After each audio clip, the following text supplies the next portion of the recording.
Bueno, como bien anunció Salvador, pues es un honor cerrar de manera internacional este día. Así es que, boa tarde a todos. Sean bem-vindos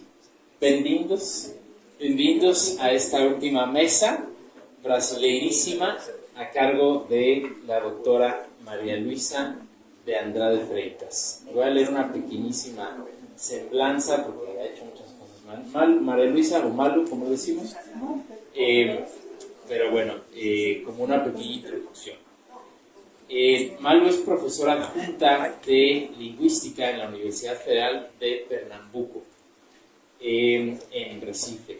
Es profesora titular del programa de posgrado en lenguas de la Universidad de Pernambuco. Tiene estudios de posgrado, maestría y doctorado por parte de la Universidad Estatal de Campinas, UNICAMP, y tuvo también una estancia, una beca en el MIT.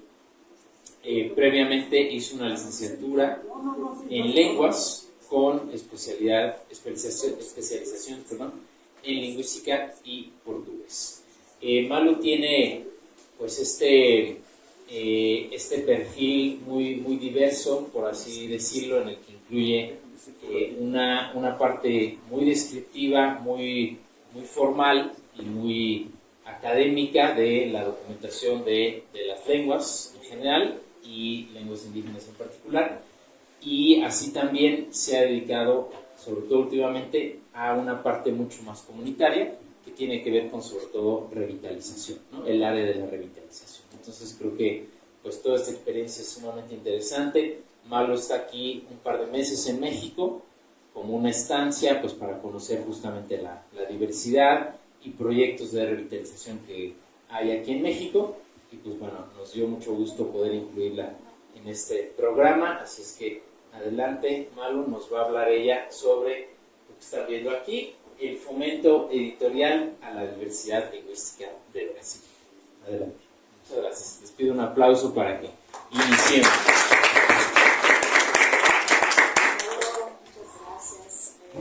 Gracias, Mario, por la presentación, y agradezco también que me ahora sí.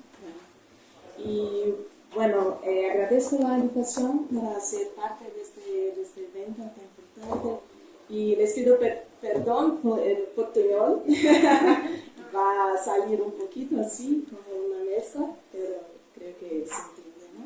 Perfectamente. Entonces, voy a hablar un poquito sobre el escenario de diversidad lingüística en Brasil y un poco pensando sobre la cuestión de las políticas del fomento editorial que tenemos ahí en mi país, ¿no?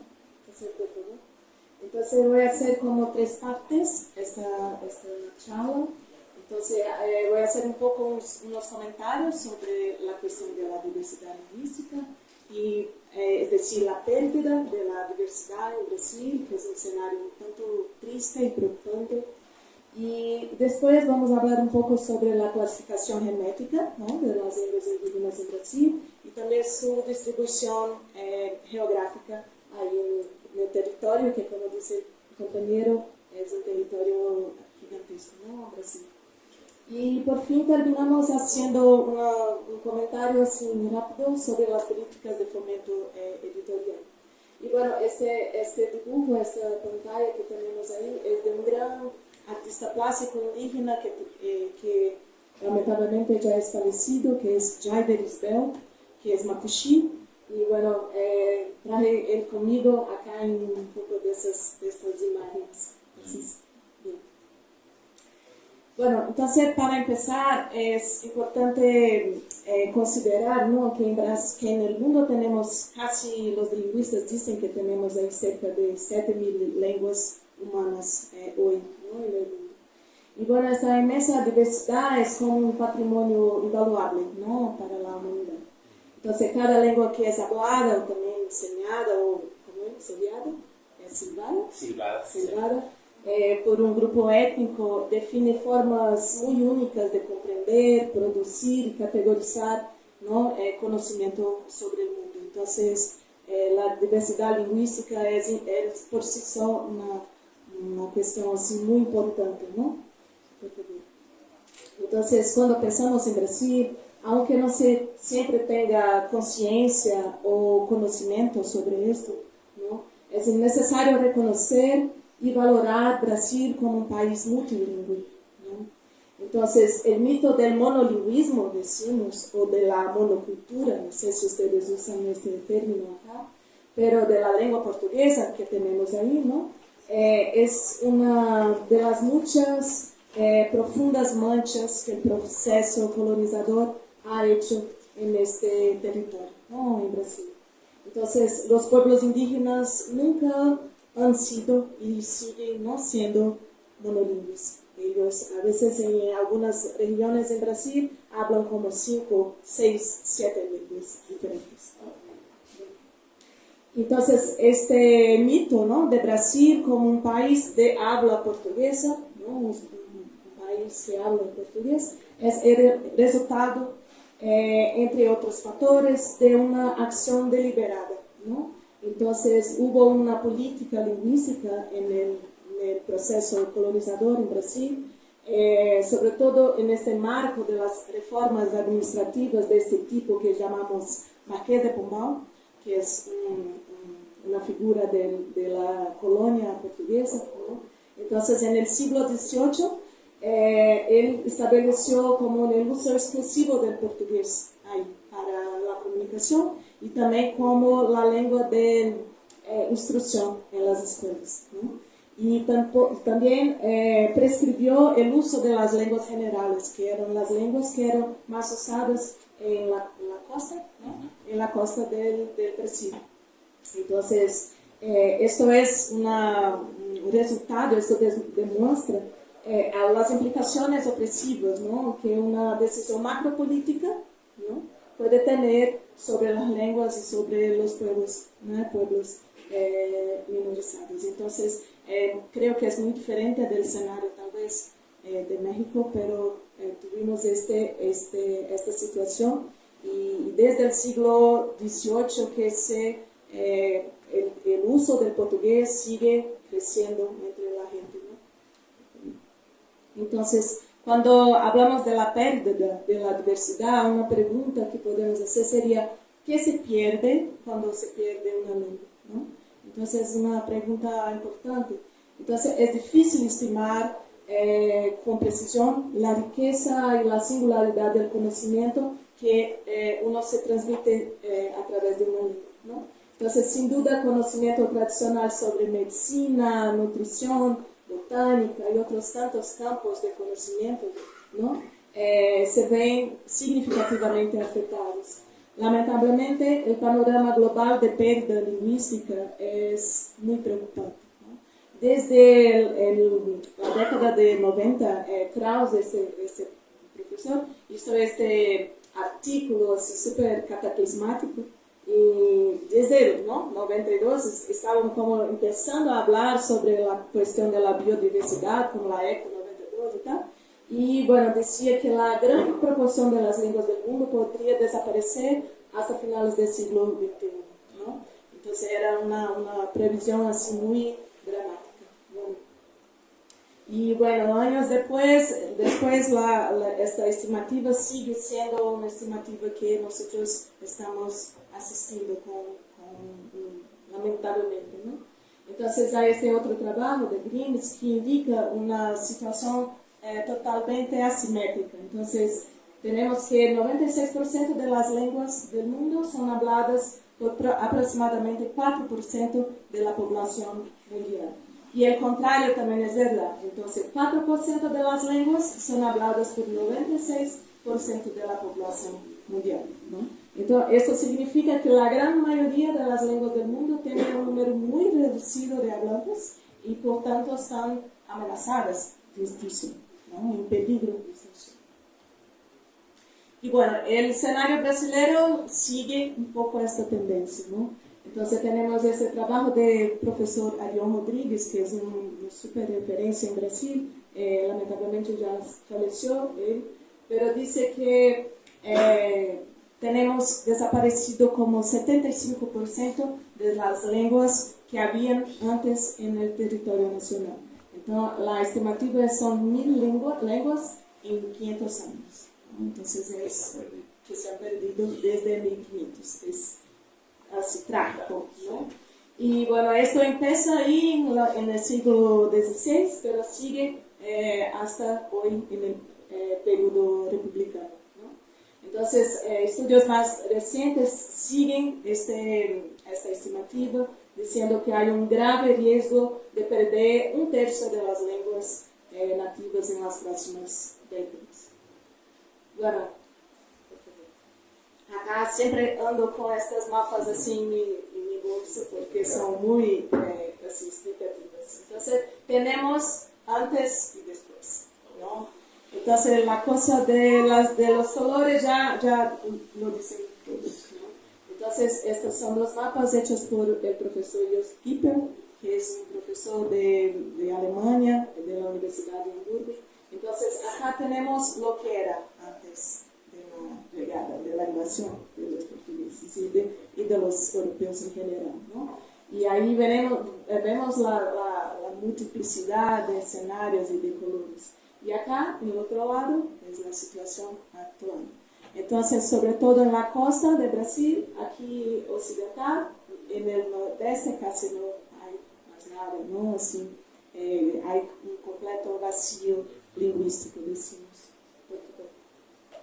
Aquí mirando solo en Brasil, bueno, entonces es interesante correlacionar la diversidad lingüística con la biodiversidad. Entonces, donde hay florestas, bosque, sí, ahí están también, lo contrario también es verdad, donde hay pueblos tradicionales, ahí están las florestas, que decimos en portugués, los bosques, ¿no? Entonces, ahí en la región norte de Brasil, la región amazónica, ahí está la mayor parte de la diversidad. En el sur hay como islas ahí de lenguas todavía, y en el nordeste casi ya no hay más nada. Ahí donde vivo yo, en Pernambuco, hay la única lengua que todavía es hablada, que es la lengua yaté de los Funió, del pueblo Funió. Y bueno, entonces, mismo después de este grave escenario, tenemos todavía una diversidad así impresionante. Y bueno, si comparamos, por ejemplo, Brasil con África, porque ahí en África tenemos, ¿no?, las mayores familias del mundo, así, familias lingüísticas del mundo, por ejemplo, la familia nigero-congolesa.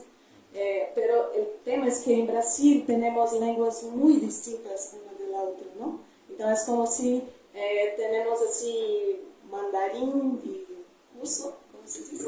Ruso en el mismo territorio. Entonces, en términos gramaticales, tipológicos, son lenguas así muy diferentes unas de las otras. Y bueno, entonces tenemos aproximadamente 180 lenguas indígenas. Estos son datos de los lingüistas. Los datos oficiales del censo son a veces tienen una estimativa un poco mayor. Incluso la próxima semana vamos a tener un seminario en Brasil con los resultados más recientes del censo 2022 y a ver qué va a pasar. Pero normalmente hay como un desencuentro porque los criterios de análisis a veces son diferentes. Entonces tenemos ahí como cerca de 160, 180 lenguas indígenas en Brasil. Y estas lenguas están divididas, están organizadas en grupos de familiares, decimos, ¿no? Parentesco genético, así. Entonces tenemos dos grandes troncos, que son estos agrupamientos más antiguos, ¿no?, así mayores, que son el tronco tupí y el tronco macro-G, decimos en portugués, ¿no? Entonces, el tronco tupí tiene 10 familias y aproximadamente 37 lenguas, solo en Brasil. Y el macro-G también 10 familias y un total de 18 lenguas. Y después 4 familias numerosas con 10 o más lenguas, que es la familia Aruaca, creo. Caribe, yo trabajé con una lengua Caribe, hablada ahí en el medio de Brasil. Pano y Tucano, hay cerca de 16 hasta 11 lenguas. Después tenemos 5 familias de tamaño mediano, como de 3 o más lenguas. Entonces, la familia Arawá, Nadahup, Chapacura, Yanomami, Nambiquara, entonces con cerca de 7 hasta 3 lenguas. Después, 3 familias pequeñitas, con 1 o 2 lenguas en Brasil. Entonces, Murá Pirahã, disculpa, Catuquina Pirahã es muy famoso en la lingüística. Chiquitano, Guaycurú y Bora.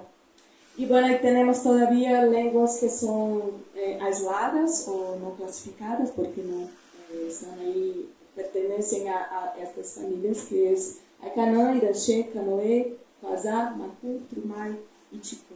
Entonces es solo si para dar un panorama es muy grande el escenario, ¿no? Y bueno, aquí tenemos una representación del tronco tupí. Este diagrama se puede encontrar en el sitio de una ONG que se llama Instituto Socioambiental. Y hay un portal muy interesante que es Pueblos Indígenas de Brasil. Entonces ahí está este diagrama. Entonces podría ser como un árbol genealógico, pero acá de lenguas. Entonces tenemos ahí en naranja las familias, y en blanco las lenguas y en negro las variedades dialectales, así solo para mostrar la diversidad. Y acá tenemos el macro G. Acá también la familia G es que la tiene el número más grande de lenguas y también de dialectos y variedades dialectales. Y bueno, para hablar un poquito de las políticas del fomento, es que la cuestión del fomento editorial está como involucrada en un escenario mayor del movimiento indígena, ¿no? Entonces, es que en los años 70, en plena dictadura, el movimiento indígena empezó a se articular como tal, ¿no? Incluso el término indígena pasó a ser usado por la gente como, bueno, soy indígena. Porque antes indígena era un término externo, ¿no? Entonces la gente no hacía sentido decir, soy indígena. No, soy guaraní, soy cultura, ¿no? Y bueno, y en los años 70 empezó este uso del término indígena como un término que puede como juntar la gente para la lucha, ¿no? Y durante los años 70 fue un movimiento muy fuerte ahí del movimiento indígena, y incluso durante la dictadura los indígenas, así como la gente, ¿no?, de izquierda y todo eso, sufrieron muchísimo. Y bueno, pero el movimiento ¿cómo es? ¿Surgió? Surgió, efecto. Tuvo efecto. Porque tenemos esta Constitución Federal que fue proclamada en 88, después de la redemocratización de Brasil. Es todavía la Constitución que ahora está en vigor, ¿no? Y bueno, es una Constitución así progresista, podemos decir, si comparamos con las anteriores, ¿no? Entonces, en los años ahí, finales de los años 80, tenemos el primer momento de pensar, por ejemplo, los derechos territoriales, educacionales de estos pueblos, ¿no? Y bueno, y entonces en este escenario de la construcción de los derechos escolares, educacionales y todo eso, territoriales, de salud y todo, empezamos también a ver este creciente de las producciones de los pueblos indígenas y de lo que hoy decimos de la literatura también. Entonces, a partir de los años 90, tenemos ahí algunos autores que empezaron a producir, inicialmente mucho con la autoría colectiva, ¿no?, de los colectivos indígenas, y después tenemos algunos autores que son así como referencia en esta época, y a partir de los años 90 y de los años 2000 tenemos ese aumento de la producción escrita, ¿no?, de estas poblaciones.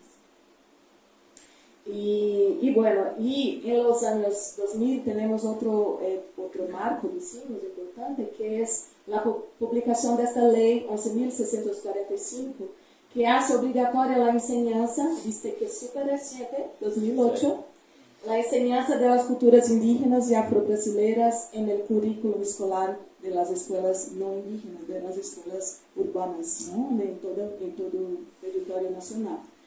Y bueno, súper reciente, esto es gobierno Lula, ¿no? El primero, el otro.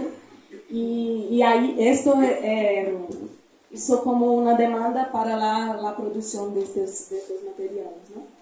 Entonces, hay una encuesta bibliográfica hecha por este profesor Daniel, este maestro Daniel Munduruku, que es una referencia, y estos compañeros, Aline y Tulio. Y bueno, hay esta bibliografía de publicaciones indígenas de Brasil, que es posible entonces conocer estos autores y sus diferentes etnias y sus publicaciones, ¿no? Está disponible en línea, entonces se puede bajar, y incluye un total de 44 autores en la categoría de autoría individual, y de los cuales 11 son mujeres. Y bueno, más recientemente tenemos este Programa Nacional de Libros y Material Didáctico, que es PNLD, que comprende un conjunto de iniciativas destinadas a distribuir obras didácticas, pedagógicas y literarias, entre otros materiales de apoyo a las prácticas educativas a estudiantes y docentes de las escuelas públicas de primaria y secundaria en todo el país, ¿no? Entonces, las escuelas participantes reciben estos materiales de forma sistemática, regular y gratuita. Y bueno, hago parte yo de esta Comisión de las Lenguas Indígenas de la Asociación Brasileña de Lingüística, y fuimos entonces recientemente contactados porque van a hacer como crear una línea específica para literatura indígena ahí en este programa PNLD. Entonces creo que en los próximos años vamos a tener como una demanda importante de producción de materiales.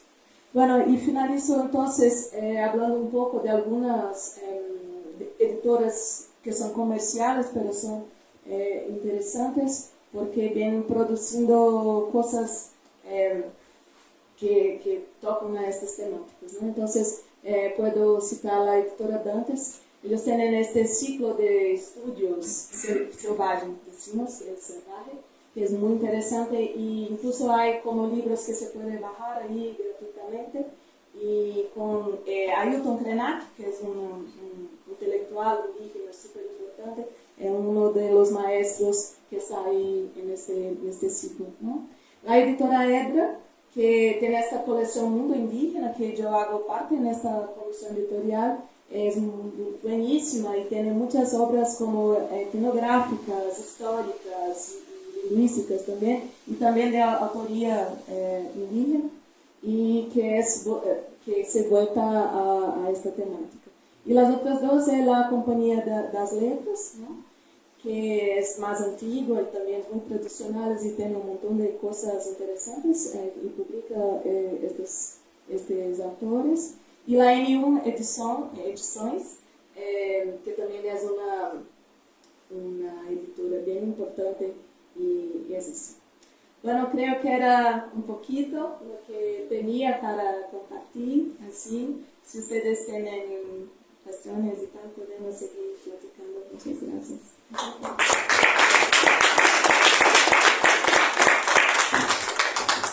Obrigado, Ula e Malu. Súper interesante conocer, ¿no?, todo este panorama que, bueno, pues creo que hay que reconocer que es bastante lejano a México, ¿no?, a la realidad de México.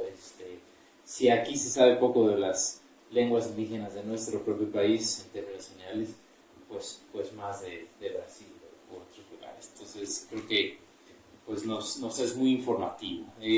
No sé, abrimos el panel si hay preguntas o comentarios para Malu. ¿Con este? Hay uno más largo que este. Ahora, listo. Adelante, Salvador. ¿Sí? No, ¿dónde?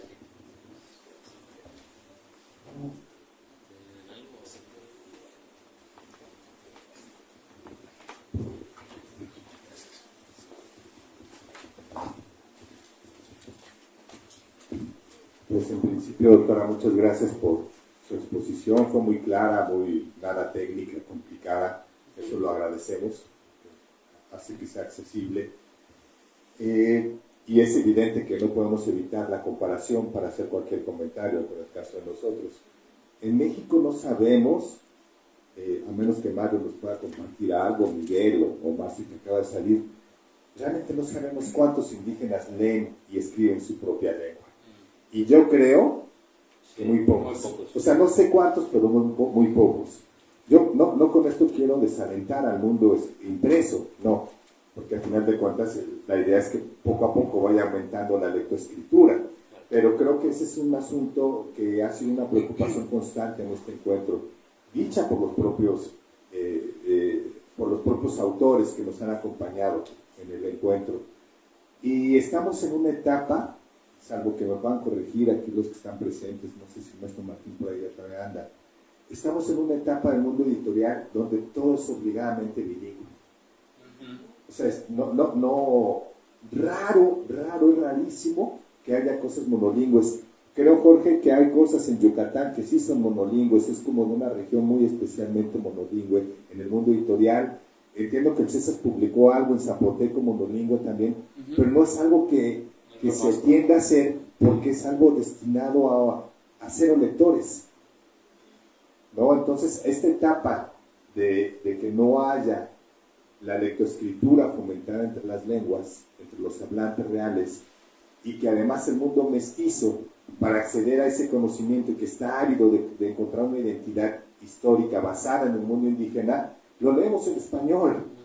Entonces estamos en una etapa muy curiosa del mundo del libro indígena, que debería de ser más bien del libro bilingüe, ¿no? En donde tenemos que vivir esto, ¿no? Ellos tienen que ser sus propios traductores, además, escriben en su lengua nativa, el maya yucateco, el chinanteco, el que sea, y se traducen a sí mismos al español para poder permear otras esferas, y no sé cuál sea el panorama que tengan ustedes.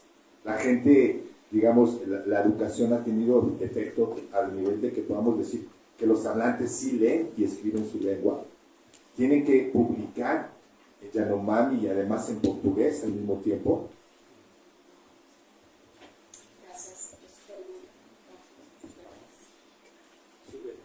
Gracias.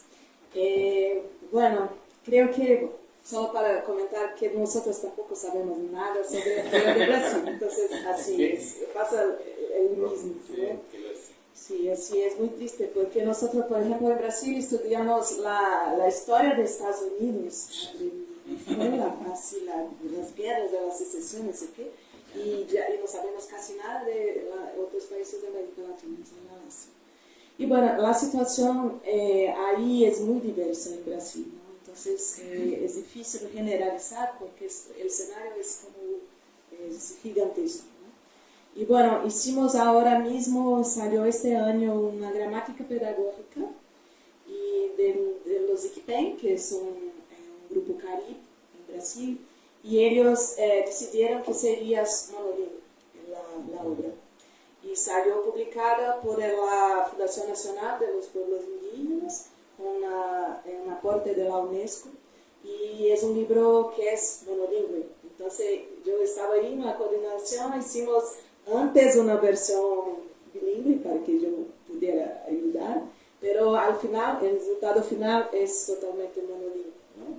Y creo que los libros que son destinados al público así nacional, la gente, por ejemplo, a partir de esta ley que les comenté, hay que saber leer en portugués, lamentablemente, ¿no? Entonces, y la cuestión de la definición de las ortografías es todavía una cuestión dramática. Entonces, muchos pueblos están ahí todavía como desarrollando las ortografías, ¿sí? Porque muchas veces hay una ortografía hecha por un misionario ahí en el inicio del siglo XX, por ahí, y muchos de ellos están como todavía trabajando en estas cuestiones. esto es una cuestión así, dramática para pensar el ingreso en las escuelas afuera de las comunidades, ¿no? Entonces tenemos muchas veces las escuelas primarias en las comunidades y mismo así los materiales didácticos que vienen del PNLD son en su gran mayoría en portugués. Y lo que pasa entonces es que tenemos una disciplina, una materia de lengua indígena y las otras disciplinas todas, la geografía, historia, no sé qué, son ministradas en portugués. Entonces es un escenario ahí así todavía muy difícil. Y ahora tenemos un poco mejor, así, porque los maestros están se formando cada vez más. Tenemos muchas licenciaturas interculturales en Brasil, un montón de ellas ahora. Entonces, esta gente que está ahora volviendo a sus comunidades ya formadas están haciendo cambios importantes en los currículos escolares y todo esto. Pero todavía es un desafío, ¿no? Esta cosa de los textos que se pueden ser publicados en las lenguas, pensando en este escenario de casi 200 lenguas diferentes. Y creo que otro reto que tenemos aquí en México también, no sé si sea el caso de Brasil, es que algunos pueblos o naciones indígenas que en algún momento tuvieron una lengua, hoy en día ya es tanta la diversidad que para los zapotecos en realidad ya hablamos de 20 lenguas zapotecas, ¿no? Los chinantecos tendrán 6 o 10, ¿no, Miguel? ¿No? Más o menos. Sí, como 5, ¿no? 5, 10 lenguas mazatecas. Entonces, para los que nos hemos dado la tarea de colaborar con la creación de ortografías, pues también es un trabajo titánico en ese sentido, ¿no? Yo colaboré con la norma mazateca, nos tomó 10 años, pero bueno, se logró. Pero es un ejercicio equivalente a crear una ortografía consensuada para el portugués, español, rumano y francés, ¿no? Miguel está trabajando ahorita en la norma chinateca, que estas normas no buscan imponer una variante o una sola forma de hablar, sino consensuar sonidos, consensuar formas y que cada una escriba a su manera, ¿no? Entonces, claro, ese es otro reto. Y sobre la producción de libros monolingües o bilingües, creo que hay otro punto, no sé si llamarlo intermedio, que es el que pues se ha hecho en algunas editoriales. Por ejemplo, aquí está José, ahí se levanta la mano. José, al rato te presento a Malu. Tiene libros no solo bilingües, sino trilingües. No sé si hay alguno de 4, creo que son trilingües, ¿no, José? En donde lo interesante es que se le da como mayor importancia visual a la lengua indígena, ¿no? O sea, libros en donde si es un cuento náhuatl, entonces el texto en náhuatl es mucho más grande, es mucho más atractivo, por así decirlo, y se acompaña con una traducción pero más pequeña, ¿no? Entonces creo que ese puede ser un punto intermedio como para apoyar la literacidad de los hablantes que apenas están entrando a aprender a leer y escribir su lengua. Y del porcentaje que mencionabas, Salvador, como dijo Malu, cada lengua y cada pueblo tendría su realidad, pero yo diría que estamos hablando entre el 5 y 10%, como nos va bien, de población ya alfabetizada en sus lenguas. Bueno, no sé si hay algún otro... Sí. Este año salieron dos libros muy lindos. Hay de los Cuicur, que son un pueblo caribe también. Y hay uno de las mujeres que llamamos en portugués Meu Amado Me Disse. Mi amado me dijo, sí. Que son cantos de las mujeres cuicuras sobre desilusiones amorosas. Claro, por nosotros. Y salió, salió en bilingüe también. Y hay un indígena, Mutuá Cuicuro, que es, bueno, esto que dijiste sobre los indígenas se formarem como traductores, esto pasa lo mismo, ¿no? Entonces está como pensando esta arte, ¿no? Que es traducir algo. Claro. E incluso desde, porque no es solo una traducción gramatical, o mismo literario, ¿no? Porque muchas veces hay que traducir conceptos así epistemológicos muy, muy distintos, ¿no? Y ellos están haciendo así, creo. Y entonces tenemos ahora mucho más de estas obras saliendo cada vez más. Y es una gran felicidad, ¿no? Tener estos profesionales y estos profesores. Por supuesto. Maestro Jorge. Yo creo que mejor Víctor. Yo he estado cerca un poco de lo que se ha escrito y se escribe o se traduce de algunas lenguas del Brasil al portugués. Tengo un amigo que se llama José de Gracia, es un escritor que yo conocí, y él más o menos me manda algunas cosas, y luego el otro día me mandó el correo electrónico de una persona de ahí de Brasil. Lo que no tenemos aquí en México y no sé en América es traducción, vaya, de una lengua indígena. Hay una escritora muy famosa, o dos, ahí de Brasil, ¿no? Ahorita no recuerdo el nombre. No tenemos en español versiones de las lenguas que tienen textos de literatura de la lengua indígena al portugués, y del portugués al español. Se nos falta un poquito transitar. Ojalá hubiera alguna antología por ahí que nos hace falta para este proceso de interlocución entre las lenguas del mundo. Claro. Sí, gracias, maestro. Sí, es una lástima. Nosotros tampoco tenemos doceles, ¿no? Es igual, el drama pasa lo mismo. Entonces no sé cómo hacemos, sí, porque sería importante, ¿no? Así hacer como un intercambio y, no sé, como fomentar este tipo de producciones entre los países, ¿no? Perdón, en este caso se pudiera, un buen vehículo sería la producción sobre medida. Digo que es costo bajo, se puede imprimir allá y llevar contenidos, sencillamente traducirlos en un PDF, subirlos a un repositorio. ¿No? Se puede imprimir, quiero leerle algo de México, pues imprimes allá. Porque la producción más el transporte, entonces pues ya son problemas logísticos muy complicados. Sí, podría ser una solución tal vez. Podemos hacer Por platicar encargo, esto, ¿sí? sí, después. Claro. Suena muy bien. Gracias. No sé si todavía tenemos. Adelante, Miguel. Sí, hay tiempo. Bien. Aquí ya podemos. Ya está medianoche, no pasa nada. Tiramos pizza. Muchas gracias, Luisa, ¿verdad? Muy interesante, y la verdad digo, pues trastoca muchas cosas, ¿no? De lo que sucede aquí. Mi pregunta es, mencionaste que también en Brasil hay instituciones o interculturales que se preocupan, digamos, por la situación que está pasando las lenguas indígenas de allá. Esos materiales que has mostrado, o de los que se han trabajado en las lenguas indígenas, ¿cómo lo retoman allá? ¿Tiene un uso realmente pedagógico, un uso didáctico? Ese es uno.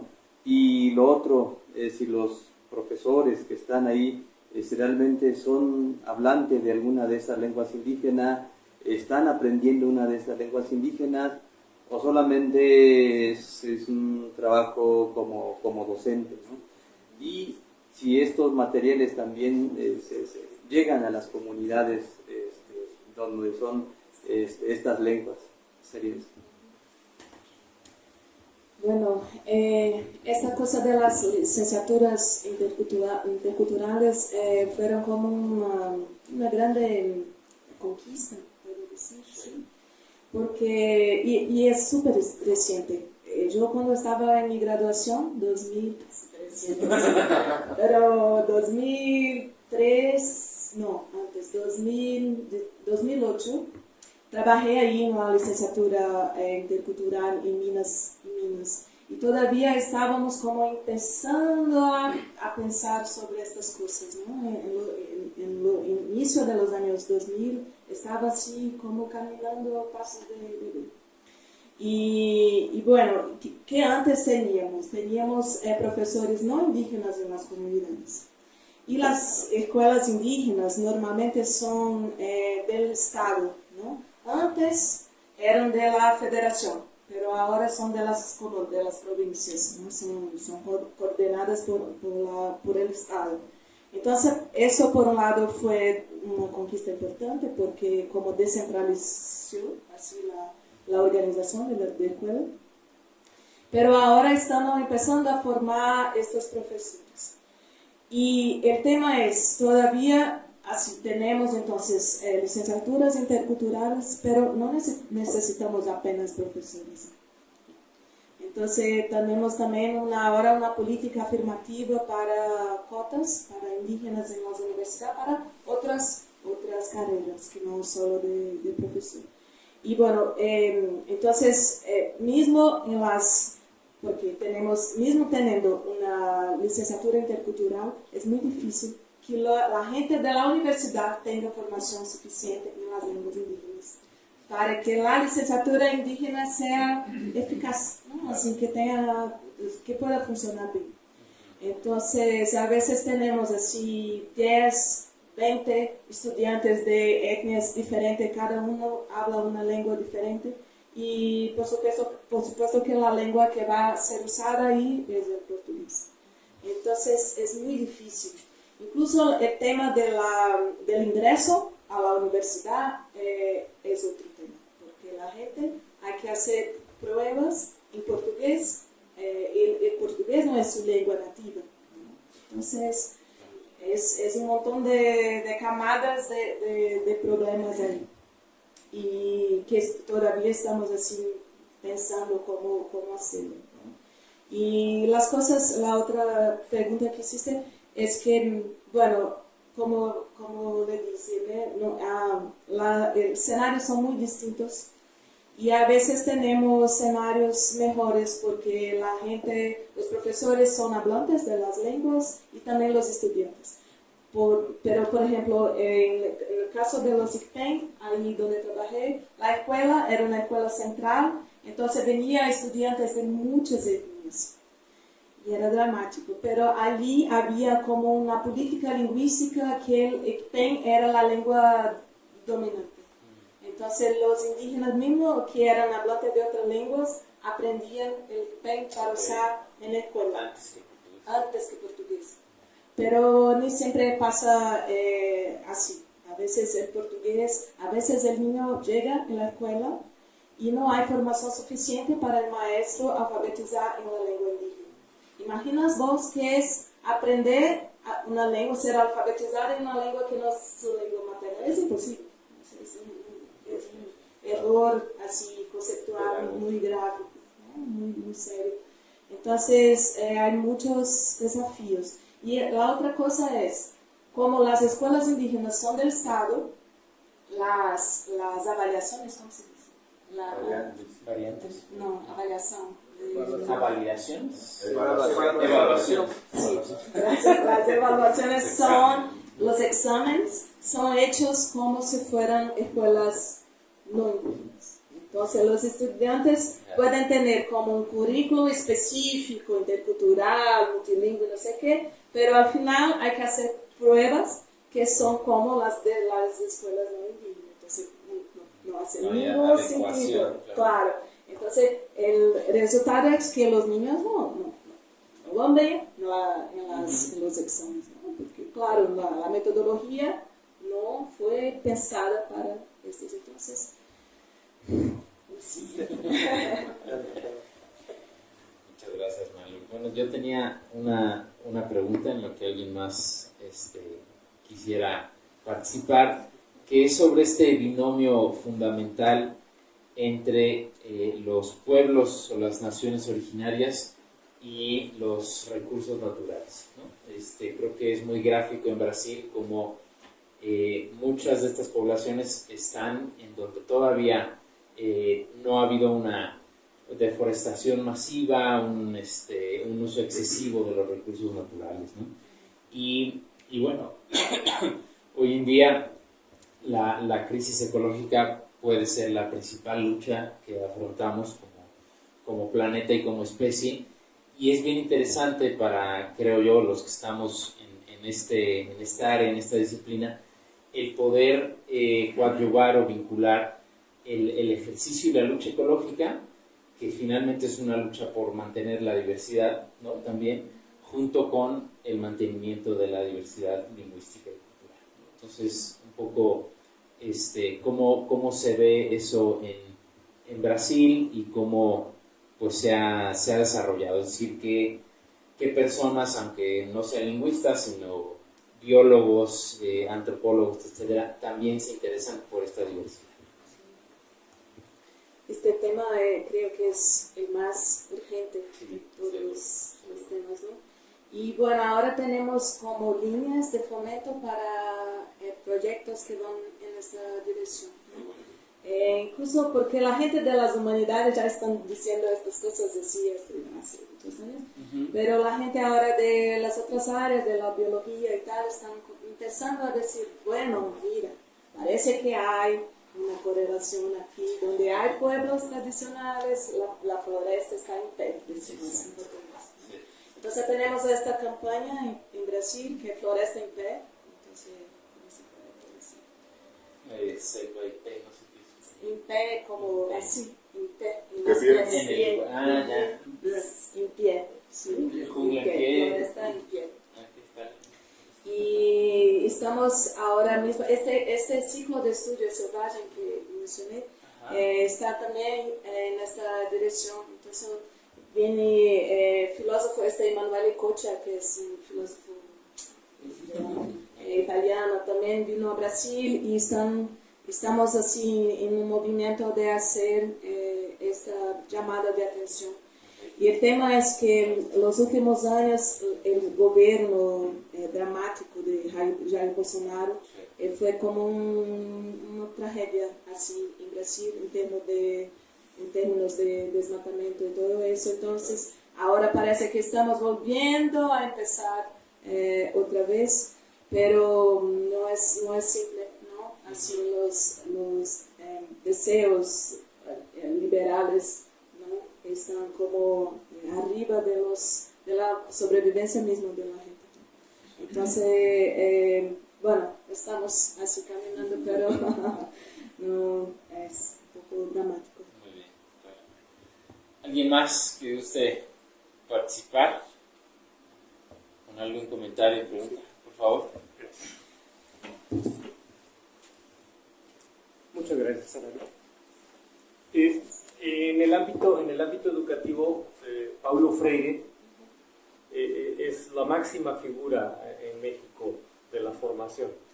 ¿Qué falló? ¿Por qué dices que no ha tenido tanto impacto o que se vuelve a empezar? ¿Qué falló? Wow, compañero. ¿Sabes que Paulo Freire es de allí, de la universidad donde yo estoy? Ajá, sí. No se toma Porque falimos juntos, ¿no? Estamos fallando todavía. Sí. Bueno, no sé si tengo una respuesta. Creo que muchas veces los intereses capitales son colocados arriba de los derechos esenciales humanos. Entonces creo que este es el peor problema que tenemos juntos. Y bueno, ahora tenemos la COP, ahora que va a ocurrir ahí en Belém, Brasil, y a ver, ¿no? Si podemos hacer algo así juntos. Pero creo que fallamos cuando ponemos estos intereses en primer lugar. Creo que este es el peor. Bueno, y en esa línea, no sé si Paulo Freire tuvo alguna iniciativa sobre educación indígena, ¿no? Y aquí, por ejemplo, o sea, tal vez nuestro más grande educador, José Vasconcelos, pues tristemente también fue el principal responsable de matar gran parte de la diversidad lingüística, ¿no? Porque él, con la bandera de la raza cósmica y de la unidad cultural de México, pues propició una castellanización masiva, ¿no? Entonces, pues son de estas figuras ambiguas, ¿no? Que, claro, si bien lograron muchas cosas en muchos terrenos, en el ámbito de lenguas indígenas y diversidad, pues realmente no. Entonces, ignoro si Paulo Freire entró en ese ámbito. Creo que no específicamente. No fue nada más educación más Más para popular. obreros, para Sí. Eso, ¿verdad? Educación popular. sí, educación popular. Y contestando un poco lo que dice aquí, perdón, ¿tu nombre? José, ¿por qué no se tomó en cuenta en Brasil? Porque en Brasil Paulo Freire realmente lo expulsaron. Él no, toda su pedagogía lo escribió gran parte en Chile. Y de Chile también lo expulsa y se va a Ginebra, Suiza. Paulo Freire regresa ya grande, ya enfermo, para morirse en Brasil. Y como la educación es una educación del Estado, es una decisión política, eso fue olvidado por mucho tiempo. La pedagogía de Freire pues se trabajó, creo que más que en Brasil, aquí en México, ¿no? y otros países latinoamericanos. Pero sí, yo creo que hasta ahorita donde más se reconoce es fuera de Brasil, ¿no? Cosa curiosa. Sí. Realmente en lenguas no, pero sí hay un acercamiento al respeto cuando vas a trabajar con esas comunidades. Eso sí viene en Freire. Ok. ¿No? Ok. Sí Como existe. conciencia de la otredad. Conciencia de la otredad totalmente y un acercamiento respetuoso con conocimiento. Ok. ¿No? Sí cuestiona mucho el extraccionismo. Eso. Exactamente esa relación como una dialógica, ¿no? Que hay, ¿no? El alumno y el maestro, ¿no? Claro. Nadie está por encima como políticamente, nadie está por encima de nadie, ¿no? Sino que tanto aprende el maestro como aprende el alumno, ¿no? Por supuesto. Sí. Está la compañera y después, perdón, que no ha participado, y después a nuestro Jorge para ir cerrando. Adelante. Una disculpa porque en realidad yo llegué tarde, entonces apenas al final me empecé a contextualizar. Pero bueno, pensando como en los contextos de los panoramas lingüísticos de México y de Brasil, digo, yo quisiera aprender a hacer divulgación de la diversidad lingüística. Y pues pienso un poco como reflexionando para quién se hace la divulgación de la diversidad lingüística, si existe en ambos países. Bueno, en el caso de Brasil, no lo sé, en México creo que es nada, porque si pensamos, pues muchos eventos que tienen que ver con lenguas indígenas van a personas, en su mayoría, que están en ámbitos universitarios, ¿no?, de investigación.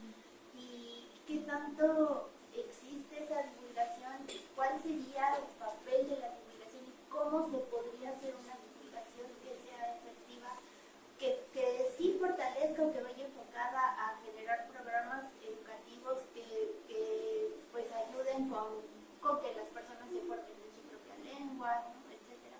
Pero también como de qué serviría y cómo podría hacerse una divulgación que sirva para pues tener por lo menos en una visión social un panorama más plurilingüístico. Entonces creo que eso también es como muy difícil y no sé cómo se ve en el caso de Brasil y cómo se vea en México. Gracias. Gracias por su pregunta. Esto es súper importante. Bueno, como dice, en Brasil tenemos esta visión totalmente equivocada de que somos monolingües. La verdad es que la gente en las ciudades no sabe nada sobre los indígenas, ¿no? Y no sé, tengo estos días acá en México, tengo una impresión un poco diferente al menos así en la ciudad se escucha a la gente hablando otras lenguas en la ciudad, ¿no? En Brasil eso pasa muy poco, porque las aldeias indígenas, ¿no?, las comunidades indígenas son ahí no tan cerca de las ciudades. Y mismo en los casos en que las comunidades están cerca de la ciudad, a veces es peor la situación porque hay un prejuicio, hay a veces más grande, ¿no? Entonces, esto es un problema generalizado en Brasil. Y el tema que creo que, así, una cosa que estamos haciendo es empezar la divulgación desde abajo, pensando en la escuela no indígena, ¿no?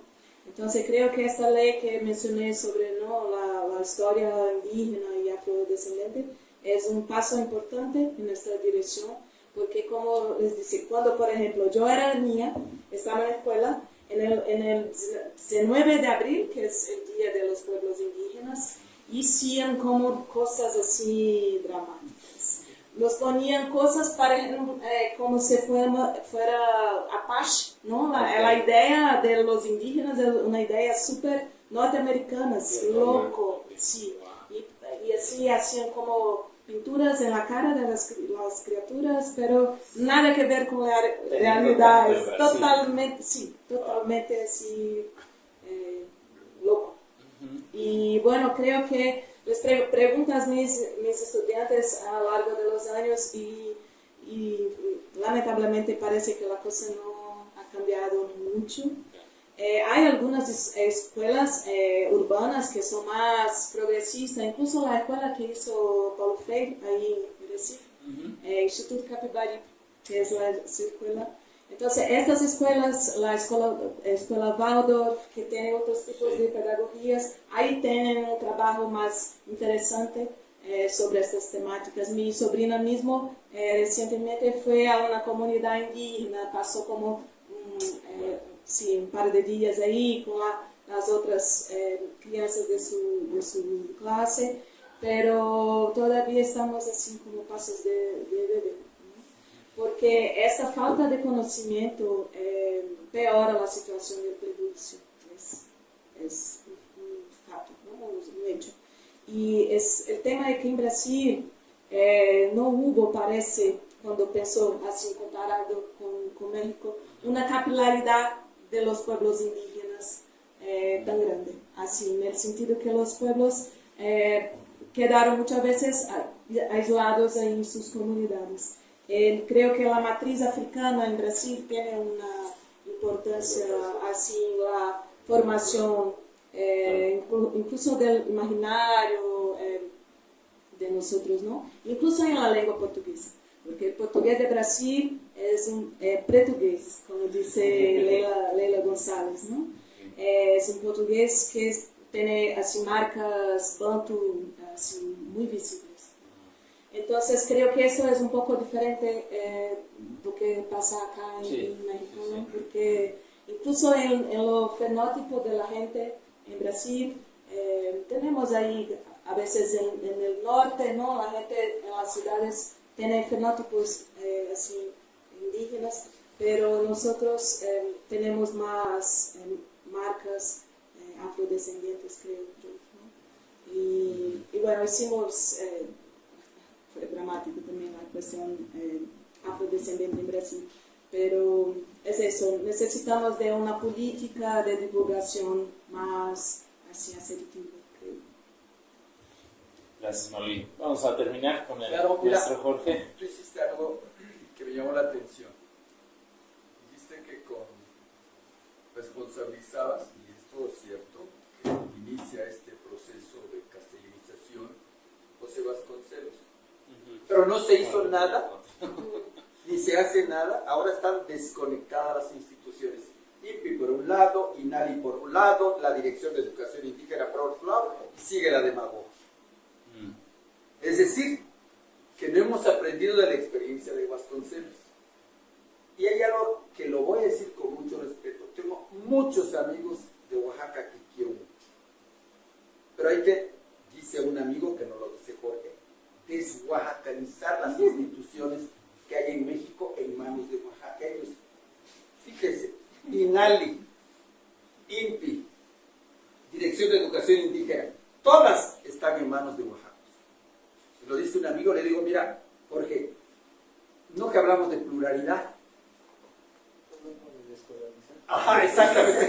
Me dice, Entonces, Jorge, tenemos que revisar eso con mucho cuidado porque tenemos valiosos amigos de Oaxaca que yo quiero mucho. Pero necesitamos también revisar eso. Dirección de Educación Indígena, 58,000 maestros. De esos 58, la mitad no habla la lengua indígena y están en las escuelas. Y no se hace nada. Llegan como funcionarios, no voy a decir nombres de algunos connotados, cobran y llegan a cobrar y se olvidaron de ser indígenas. No hay ninguna transformación. Y eso es lo más terrible y doloroso. Lo más terrible y doloroso es que llegan los Mardonios, los Natalios Hernández y los Juan Gregorios y otros, llegan a cobrar, a convertirse en funcionarios y al carajo se va el compromiso este que tenemos. Lo tengo que decir muy apenado, pero lo tenemos que decir. A mí no me quieren, porque por fortuna no dependo del Estado, pero tenemos que enfrentar estas cosas con proyectos y con proposiciones. Tenemos que hacer esos trabajos. Y bien, a mí me da pena, porque yo quiero mucho a mis amigos, los quiero mucho, pero necesitamos, pues no que hay pluralidad, y donde llega uno, se reproduce el otro de inmediato. Y dicho, y además yo los quiero mucho, porque yo los quiero mucho, pero necesitamos ir, a ver, lleguemos con propuestas de transformación, no reproducir lo mismo. A eso no tiene caso. Esto es demagogia. Y la presidenta no quiere oír eso porque su política primero de austeridad y ahora de austeridad de los pies descalzos. Perdón, disculpa. Gracias, maestro. Pues bueno, la diversidad, la naturaleza, la política, pues están todas relacionadas. Entonces, bueno, pues hay que seguir exigiendo. No sé, Malu, si quieres dar algún comentario final para cerrar tu participación. Solo agradecer otra vez la invitación y esta charla aquí, ¿cómo se dice? Conversatorio. Sí, aprendí mucho, me encanté con la fala de la charla de maestra, entonces muchas gracias.